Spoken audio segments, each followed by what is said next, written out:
Boston Celtics win by 50, beating the Indiana Pacers. Oh my God. Jayson Tatum, amazing. Celtics are amazing. This team is not fair. I'm going to talk about it right now on this Locked On Celtics podcast. Be ever ready. Recognize the city of champs. Boston, baby, we do what you can't. Locked on number 18, Tatum and Brown, J-Team, step back. We gon' wet that and slay teams. Of course the Celtics, who else could it be? Screaming like KG with the Larry O.B. Karalis above average, assessing the team status. Best daily pod, no cap, salary matching. Clutch like Bird the DJ, keep John on replay. Prime time, dapping up the truth on the sideline. Raining J's, how it started, raising banners, how we finished. Locked on Celtics pod, home of the winners. B.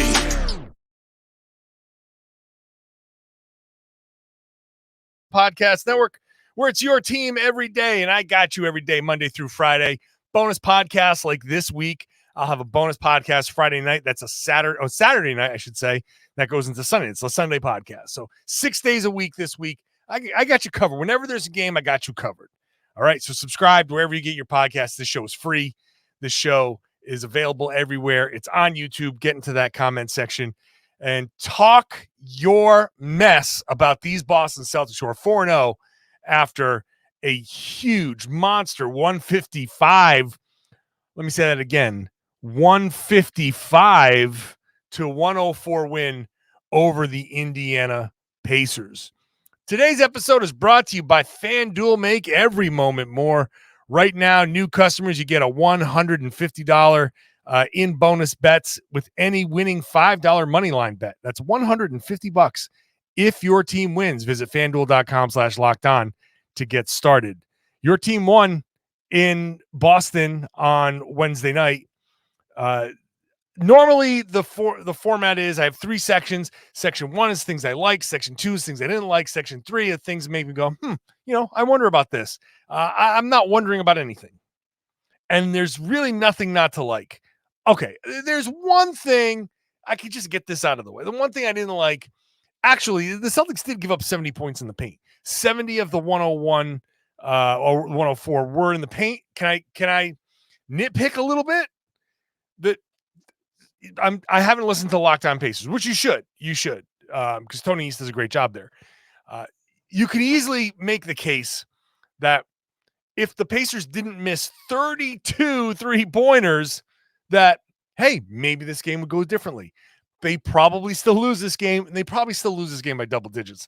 Did they lose by 51? No, but they were 5 of 37 from 3, and they were attacking. Give the Pacers credit. Hey, look, they were trying. They were attacking. They scored the 70 points in the paint. They just didn't have anything shooting-wise, and they just didn't have anything defensively. So that's where this game kind of falls apart for them, and where the Celtics just take complete control. The Pacers came out, and technically they led. I guess technically this is a comeback 51-point win. But the Celtics were relentless, absolutely relentless in this. The Pacers came out and, they scored and they took that early lead, and Boston just kept hitting them over and over and over again. It was a Derrick White 3, then I think a Holiday 3, and a Tatum 3. It was just boom, boom, boom. Now the Celtics didn't miss many 3-pointers at all. They were 20 of 35, 57%. Those 3-pointers that gave the Celtics that lead, a little run at the beginning of the first quarter, that was the beginning of the end. And look, credit to the Celtics. The first thing that I like about this win is the focus that they showed from the beginning. They were in. They were all in. They were focused. They were ready to play. They didn't take their opponent lightly. None of that stuff. And they came out in the first quarter and dropped 44 points. It was 44-27 by the end of the first quarter. But again, in the beginning of the first quarter, it was, kind of sort of close. And the Celtics just kept pouring it on. They whatever the Pacers did, Boston had an answer. And there was a point there where it was just, okay, they're going to score 2. The Pacers shot 13 of 25 in the first quarter, and that's 52%. They hit more than half their shots. They were just 0 for 7, while Boston was 8 for 10. The Celtics were 16 of 21, so they only made 3 more baskets in the first quarter. They just happened to make 8 of 10 from 3, and that right there, that's a 24-point advantage at the 3-point line. So no matter what the Pacers did at the beginning, Boston had an answer for it, and they just kept coming. It just never stopped. The second quarter, they was a little bit of a lull, a little bit of a the Celtics won the second quarter, but the third quarter is the Celtics go into the half with a 21-point lead. So let me rewind for a second. You start the game understanding there's no Tyrese Halliburton, and he's their best player, and he's one of the best players in the league. There's no Halliburton, so the Celtics are clearly saying, like, okay, their best player's out. We have a real opportunity here. That was a chance to relax, just like in Washington with no Gafford. You'd say, oh, there's no chance. There's a chance to relax here because we just get an easy path to the rim. We're just going to go and whatever. But this game, the last game, they started out and played great. And then in the third quarter, you're up 21. And I talked to Joe Mazzulla about that after the game. And he was kind of like impressed. It's like this, he and others on the team said the same thing that we think. Like, with a 21-point lead, it's easy to say everything's coming easy to us. In the first half, the Celtics shot 10 of 17 from 3. And they didn't come out and just start jacking 3-pointers and saying, well, let's just try to, we can relax. We're super hot from the field. We're up 21. The Pacers are reeling. Let's just start the third quarter and cruise. We're just cruising the rest of the way. No, they didn't do that. They came out in the third quarter, 19-9 run. Next thing you know, the lead's up to like 35. It got up to 38 by the end of the third quarter. And then the bench came in, and the bench just went berserk and pushed the lead up to as high as 55. So that's that focus at the beginning of the first half, the beginning of the second half, that's super important, right? Coming out at the beginning of the third quarter, because listen, it's a 21-point game. And Brad Stevens was notorious for saying one of the scariest things for a coach is a big early lead, because it's very easy to kind of chill out after that and feel like you got this. And the Celtics, they will do that at some point this season, right? Because every good team does it. There will be a point in December or January where the Celtics pull the exact stunt where we're wondering if they were going to pull it in this one. There will be a time and we'll say, oh, okay, this is exactly what we don't want them to do. But in this one, they didn't give up that 8-0 run, 10-0 run. It's very easy for a team to come out at the beginning of the third quarter, kind of chill, boom, boom, boom, three straight 3-pointers, 9-0 run. Oh, now it's a 12-point game. Quick math. That just froze my brain there for a second. God, my math is awful. But all of a sudden, within a minute of the second half, you turn the ball over once, they come down, hit 3 straight threes, 12-point game. Well, a 12-point game with 22 and change to go is very doable. At that point, if they're starting to get comfortable, you call a timeout, you come out, you turn it over again out of the timeout, and they score again, and the momentum is really in their favor. That's danger zone. That's tough, because they still have guys like Matherin and Buddy Hield and Aaron Nesmith, guys that can get hot. TJ McConnell for a while was kind of keeping them in the game. They have guys that can go out there and hit shots. Miles Turner did nothing, but he can hit shots. Guys on this team can hit shots. the Pacers offense can be very, very good. It's been good. They've already had monster performances this season. So it would have been very easy for the Celtics to relax. It would have been very easy for the Pacers to come back in this and in the past, maybe win the game. Still so much more to like in this. Jayson Tatum. I have not talked about Jayson Tatum yet. Oh my God. Let me talk about Jayson Tatum. First thing I got to talk to you about, though, is PrizePicks. PrizePicks is daily fantasy done right. Daily fantasy in a way that is fun because it's just you against their projections. How good are you? All right. This takes skills. You got the skills. You pick 2 to 6 players. You put your money down. If you get the projections right, if you pick more, if you pick less, whatever it is, then you can get up to 25 times your money. That's just fun and it's great. And you put $10 down, you get 250 like that. That's really possible if you know what you're doing. And with the basketball season here, you can now pick combination projections. You can combo across football and basketball from the Specials League. It's a league created specifically for combo projections that includes 2 or more players from different sports or leagues. So like LeBron James and Travis Kelce at a 10.5 combo of 3-pointers made and receptions. That's fun. You want to play alongside some of PrizePicks' favorite players like rapper Meek Mill, comedian Andrew Schultz. You can find them on the community plays under the promos tab of the app. You can view their entries from some of the biggest names in the PrizePicks community as well. There's a reboot policy that your entries can stay in play even if one of your players gets hurt. No one else does this.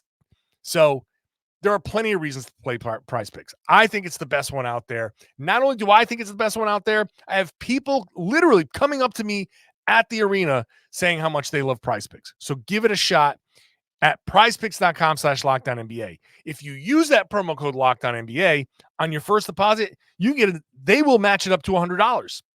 So if you deposit $100, they will match that $100. Whatever you deposit up to the 100 at prizepicks.com/LockedOnNBA, use that code LockedOnNBA for that first deposit match. Thank you for making Locked On Celtics your first listen every day. Like I said, I'm back with you for bonus podcasts. The Celtics start a 3-game road trip. So I've got podcasts after each game on the road, including that Saturday night game. And then back next week, Friday, Saturday games. Next week, 7 days of podcasting. The Celtics, no breaks for them, no breaks for me either. So subscribe wherever you get your podcasts. Jayson Tatum dropped 30 points, 10 rebounds, and he did it in less than 27 minutes. That is just an amazing performance. 9 of 15 shooting, 3 of 5 from 3, 12 rebounds, 4 assists, just 2 turnovers. 30 points was a team high plus 36 in 26 minutes and 34 seconds. This team is so talented that I posted on Twitter or X.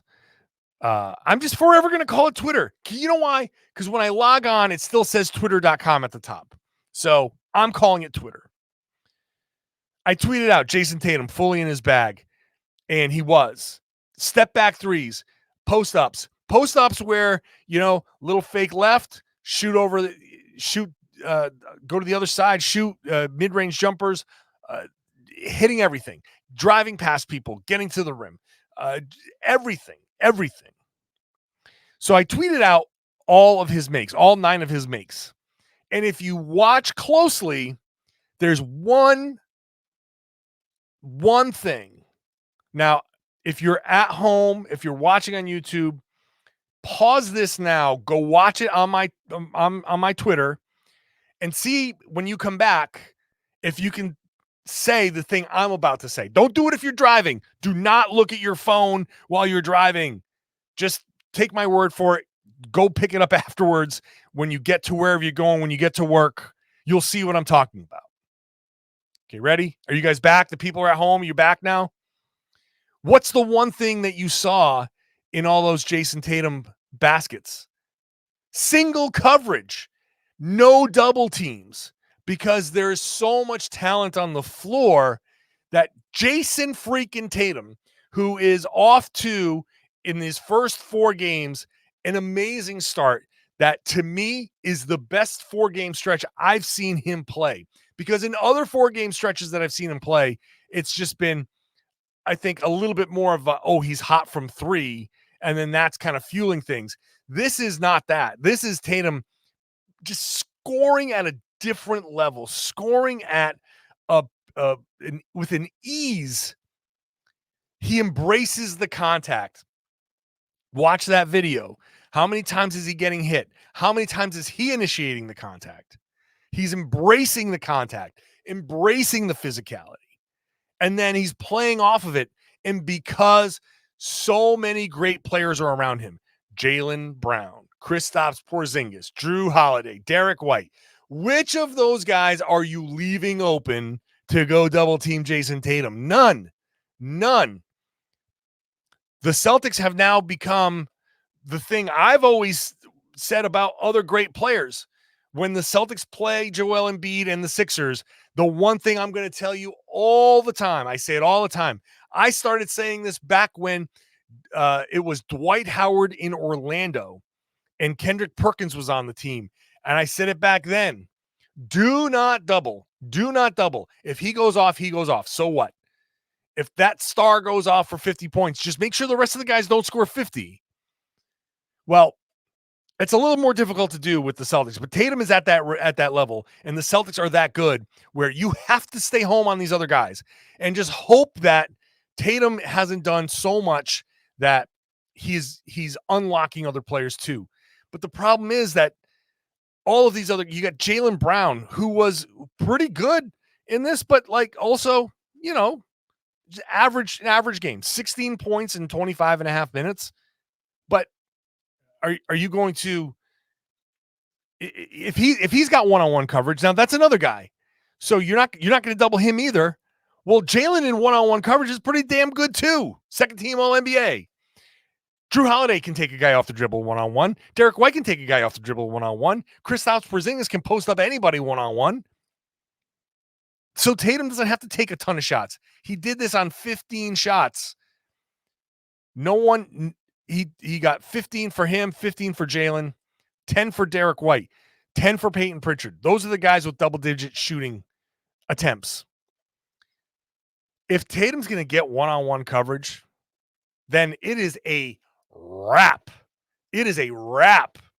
If he's going to get one-on-one coverage more often than not because the guys that are surrounding him are just too good to be left open, because, hey, Tatum with those 4 assists and probably some potential assists, although not a lot of potential assists because the Celtics didn't miss a ton of shots. But regardless, Tatum making the right play, he had one pass, this whip of a pass across the court to, I believe it was Jrue Holiday. If you're going to leave somebody open to go double and attack, then Tatum will find that guy. He's that good now at that.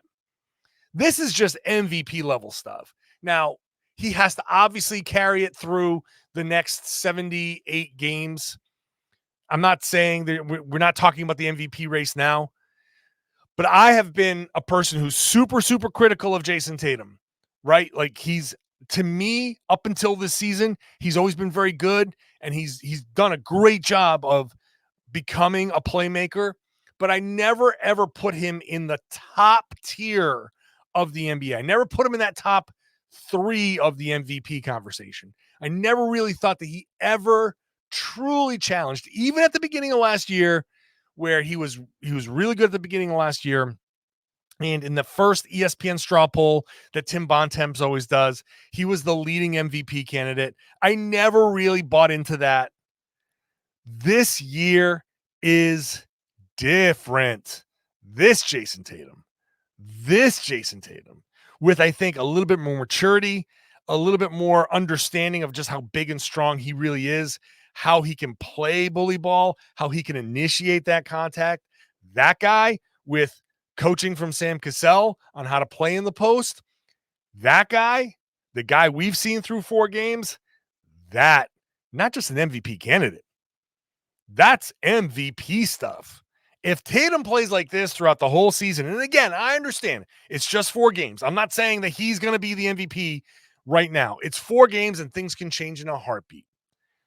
But if this is the Tatum with this kind of scoring, with the kind of defense that he can play, hey, by the way, 10 rebounds, right?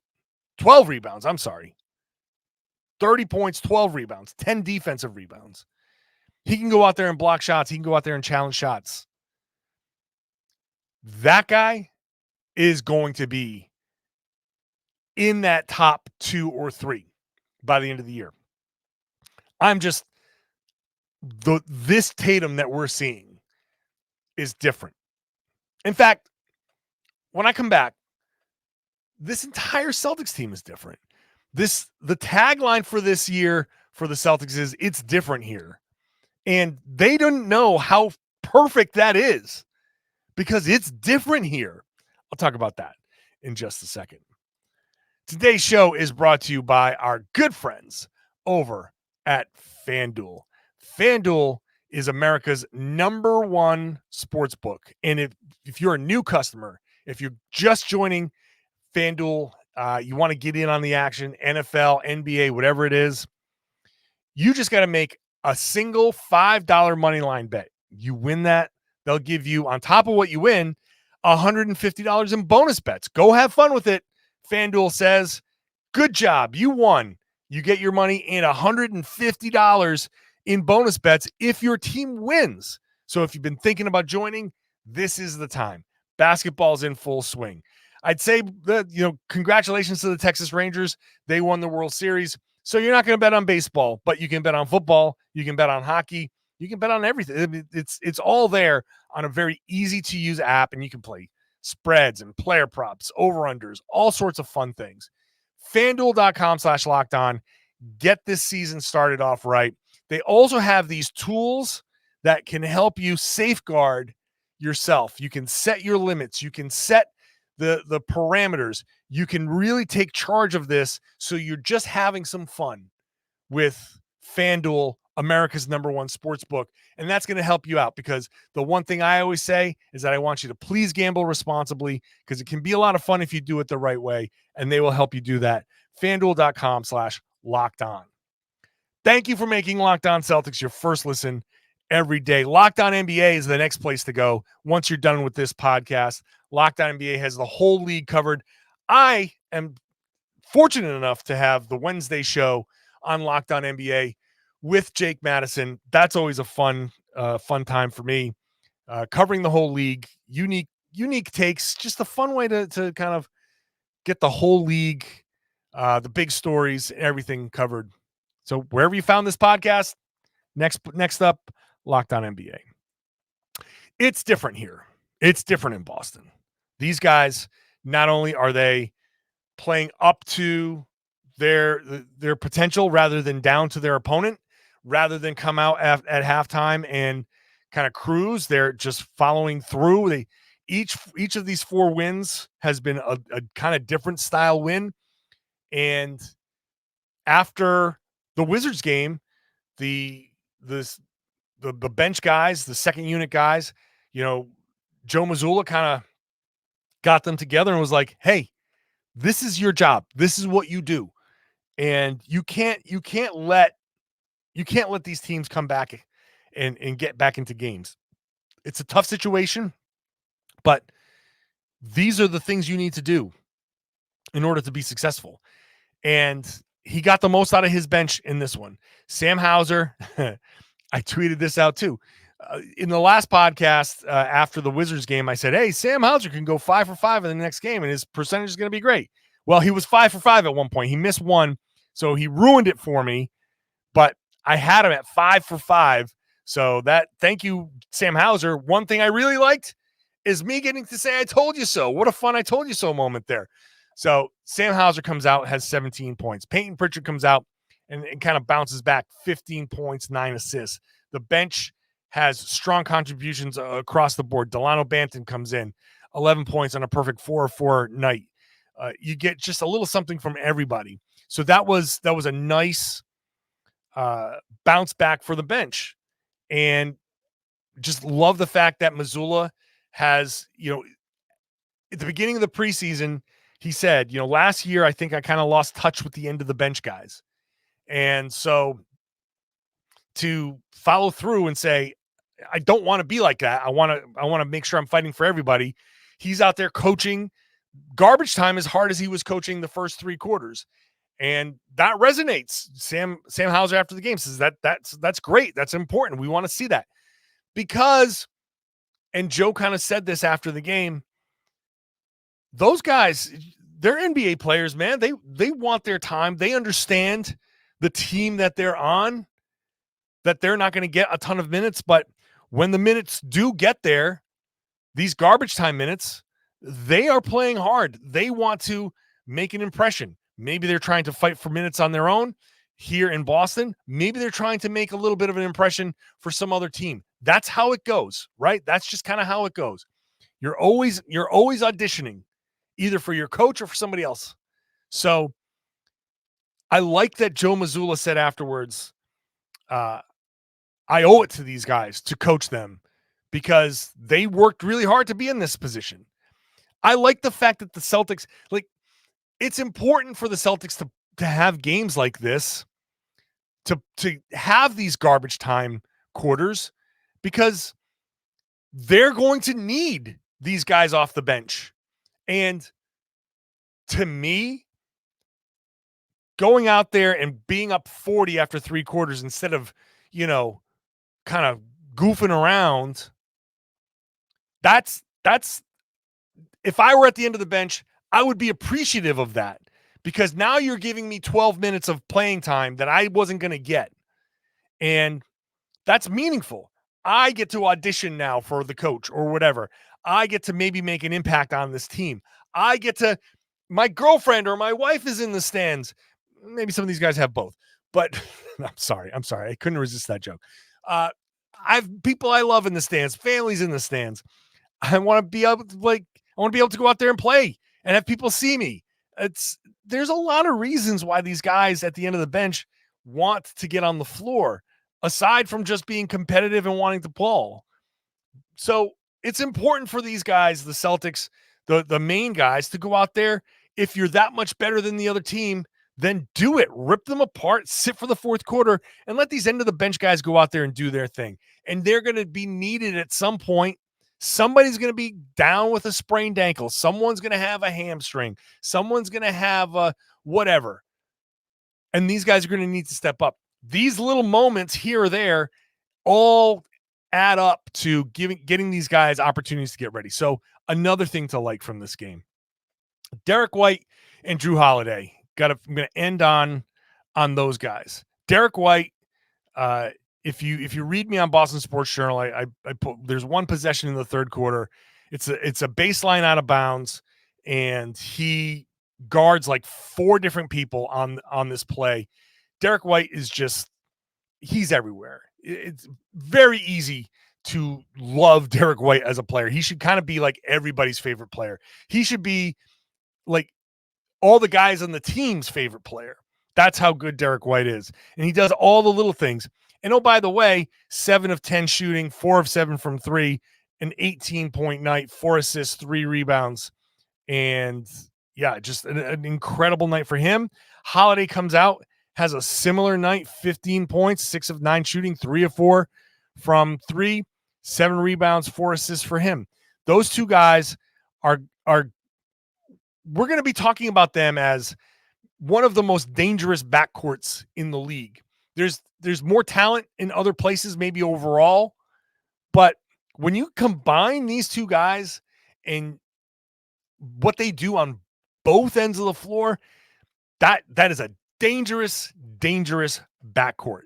They lock people up. They take those turnovers. They get down to the other end. They are important parts of the offense. Derrick White is just shooting the lights out. He's amazing. Jrue Holiday, first bucket of the game was a low post up, and a nice move, gets himself to the other side of the rim, lays it in, sets the tone, does a lot of good work early. It's just great. It's those two. Man, this team is so unfair. This team is so unfair because Holiday and White are too damn good. And then you haven't even mentioned Kristaps Porzingis, who is just kind of there, but not in a bad way. He's just, I'll hit a couple of shots here. 13 points, 6 rebounds, couple of assists. Yeah, no problem. But you look down and Holiday's running a pick and roll with Kristaps Porzingis, and you're like, that's a pretty good duo. That's a pretty good duo. And it's not even, those are the 4th and 5th options on the team. In the starting lineup. Those are your 4th and 5th options. This is an unfair basketball team. Jaylen Brown, kind of a quiet night. Second team All-NBA guy. Potential All-NBA guy again. Jayson Tatum, freaking MVP candidate.